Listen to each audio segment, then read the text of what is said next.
What's going on, guys? Welcome back to JekylPlays. My name is Jekyll.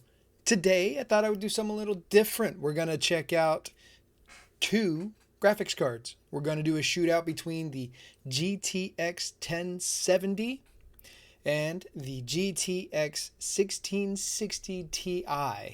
Both by NVIDIA. There are a bunch of different specs that's going to be going on here. It's going to be crazy. Basic rundown before we get into like the benchmarks. I'm going to show you a couple of benchmarks and how they stack up against each other. You might be surprised at how this turns out. I know I was expecting something a little bit different. But basically the 1070 is an 8 gig GPU, which is a graphics processing unit. It's got 1920 CUDA cores. That's 1920 versus the GTX 1660 Ti, which is a 6 gig and 1536 CUDA cores. So advantage 1070. But things get a little interesting when you start getting into the memory specs. 8 gigs of GDDR5, let me spit it out in English, go to the 1070. 6 gigs of GDDR6 are coming out of the 1660 Ti, which means that while the 1070 is able to get 8 gigabits per second, the 1660 Ti is able to get 12. Now, what does that mean?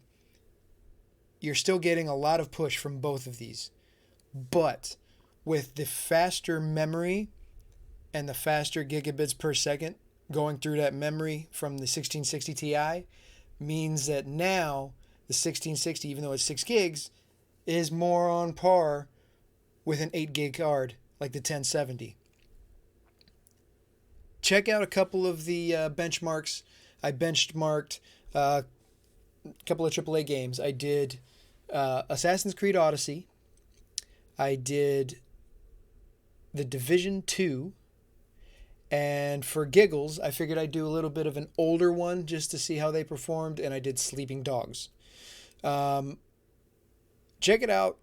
Maybe you'll be as surprised as I was. Maybe you already know what's going to happen. I don't know. But here they go.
So there you have it. The Slide Edge goes to the 1660 Ti.